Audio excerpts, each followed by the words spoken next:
Bismillahirrahmanirrahim. Assalamualaikum warahmatullahi wabarakatuh. Kembali lagi kita di Sarang Ukhdilillah.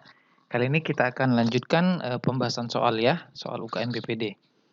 Ini ada soal, pertanyaannya adalah apakah kemungkinan diagnosanya? Pilihan jawabannya A. Nekrosis lemak, B. FAM, fibroadenoma mami, C. Fibrokistik mami, D. Papiloma interduktal, E. Karsinoma interduktal. Oke. Jadi ini tentang adanya benjolan-benjolan berarti ya di payudara, kemungkinan soalnya yang akan kita bahas ini. Oke, kita baca langsung soalnya. Wanita 20 tahun datang ke poliklinik dengan keluhan adanya benjolan di payudara kanan. Oke, udah jelas ya, adanya benjolan di payudara kanan yang tidak terasa nyeri. Pasien tidak sadar kalau benjolannya membesar. Pada pemeriksaan benjolan ada di mame dextra kuadran laterosuperior, diameter 2 cm, padat, kenyal, rata, dan mobile. Kelenjar getah bening aksila tidak membesar. Apakah kemungkinan diagnosanya? Oke, kita lihat dulu kata kunci atau keyword atau glow in the dark-nya di dalam soal.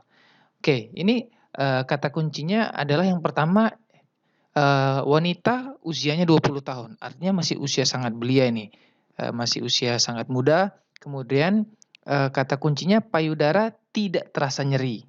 Kemudian, adanya, benjolan tersebut di laterosuperior, di kuadran laterosuperior sebelah samping atas. Diameter 2 cm, pada perabaan dirasa padat, kenyal, rata, dan mobile. Sedangkan kelenjar getah bening di aksila tidak membesar. Jadi ini sudah merupakan clue atau kata kunci untuk menjawab soal. Jadi wanita 20 tahun, yaitu usia muda, kemudian ada benjolan, tidak nyeri, hanya unilateral, tidak kemudian adanya di lateral superior, kemudian teraba padat, kenyal, rata, mobile, dan tidak diikuti dengan pembesaran kelenjar aksila. Maka kemungkinan diagnosanya adalah fibroadenoma mami. Nah, sedangkan yang paling mirip dengan diagnosa fibroadenoma mami adalah fibrokistik. Fibrokistik, oke. Untuk fibrokistik sendiri itu benjolan yang biasanya terjadinya bilateral dan multiple, sedangkan dalam soal hanya unilateral dan soliter. Nah, bedanya lagi yang paling mudah untuk membedakan fibrokistik dengan fibroadenoma, pada fibrokistik itu adanya peningkatan nyeri dan pertambahan ukuran daripada benjolannya itu pada saat mendekati menstruasi. Jadi ada hubungannya dengan menstruasi, nyeri dan membesar saat mau menstruasi. Sedangkan pada FAM atau fibroadenoma mame itu tidak kita temukan. Seperti itu. Nah, untuk nekrosis lemak pilihan yang A itu merupakan suatu kondisi timbulnya kerusakan pada jaringan lemak payudara yang terjadi secara spontan atau akibat trauma atau cedera pada payudara, dan biasanya juga terjadi pada terapi orang-orang yang diberikan terapi radiasi. Nah, gejalanya muncul massa atau benjolan yang terabanya kasar, biasanya tidak membesar, terkadang nyeri, dan bisa disertai perubahan warna kulit di sekitar benjolan, misalnya kulitnya tampak tertarik atau keriput. Nah, kalau pada karsinoma sendiri, misalnya breast cancer, nah ini ada gambarnya di sini, breast cancer biasanya onsetnya pada usia lebih dari 30 tahun.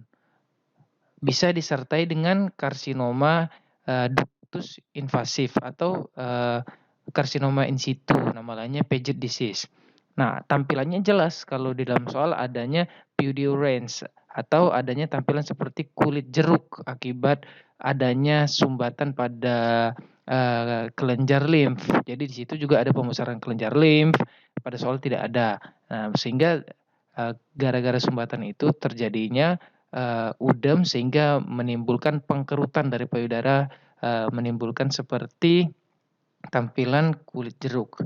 Dan kalau diraba pada karsinoma itu teraba keras, sangat nyeri, tidak berbatas tegas, dan adanya discharge atau sering keluarnya darah dan sering diikuti dengan retraksi daripada nipel. Nah, di sini juga di gambar juga sudah diketahui ya yang biasanya pada usia 20-an itu ada fibrokistik mami atau fibroadenoma mami. Sedangkan mastitis ini peradangan pada payudara. Jelas tanda-tanda radang merah, hangat, nyeri dan ada hubungannya dengan laktasi. Dan disertai dengan demam biasanya, seperti itu. Oke, semoga bermanfaat. Kita akhiri. Assalamualaikum warahmatullahi wabarakatuh.